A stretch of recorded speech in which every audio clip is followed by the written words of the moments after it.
ഇരിട്ടി കൂട്ടുപുഴ അയ്യപ്പ ക്ഷേത്രത്തിൽ കവർച്ച നടത്തിയ കുപ്രസിദ്ധ മോഷ്ടാവ് പോലീസിന്റെ പിടിയിൽ. തലശ്ശേരി തിരുവങ്ങാട് സ്വദേശി AK സിദ്ദീഖിനെയാണ് ഇരിട്ടി പോലീസ് പിടികൂടിയത്. മോഷണം നടന്ന 5-ാം ദിവസമാണ് പ്രതിയെ തളിപ്പറമ്പിൽ വെച്ച് പോലീസ് സംഘം വലയിലാക്കിയത്. തെളിവെടുപ്പിനിടെ പ്രതിക്ക് നേരെ കയ്യേറ്റ ശ്രമമുണ്ടായി.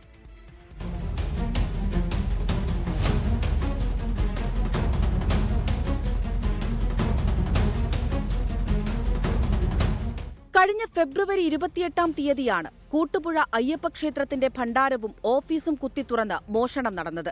25,000 രൂപയോളമാണ് നഷ്ടപ്പെട്ടത്. സംസ്ഥാനത്തെ വിവിധ ജില്ലകളിൽ നിരവധി മോഷണക്കേസുകളിൽ പ്രതിയായ സിദ്ദീഖ് ഫെബ്രുവരി 2-നാണ് ജയിലിൽ നിന്നിറങ്ങിയത്.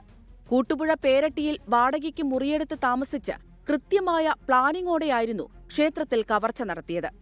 വെള്ളിയാഴ്ച വൈകിട്ട് 5:30-യോടെ പ്രതിയെ ക്ഷേത്രത്തിൽ തെളിവെടുപ്പിനായി എത്തിച്ചു. ഈ സമയത്ത് സ്ഥലത്ത് തടിച്ചുകൂടിയ നാട്ടുകാരിൽ ചിലർ പ്രതിയെ കയ്യേറ്റം ചെയ്യാൻ ശ്രമിച്ചു.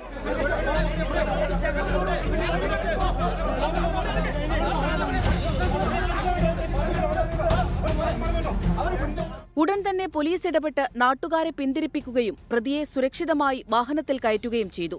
ഇരിട്ടി പ്രിൻസിപ്പൽ SI K ഷറഫുദ്ദീന്റെയും കണ്ണൂർ റൂറൽ SP സ്ക്വാഡിന്റെയും നേതൃത്വത്തിലുള്ള സംഘമാണ് പ്രതിയെ വലയിലാക്കിയത്. 24 കണ്ണൂർ. ലോകത്തെവിടെയായാലും ഏത് സമയത്തും 24 വാർത്തകളും ഓഗ്മെന്റഡ് റിയാലിറ്റി പാക്കേജുകളും എക്സ്പ്ലെയിനറുകളും വിശദമായി കാണാൻ ഞങ്ങളുടെ YouTube ചാനൽ നിങ്ങൾക്ക് സബ്സ്ക്രൈബ് ചെയ്യാം.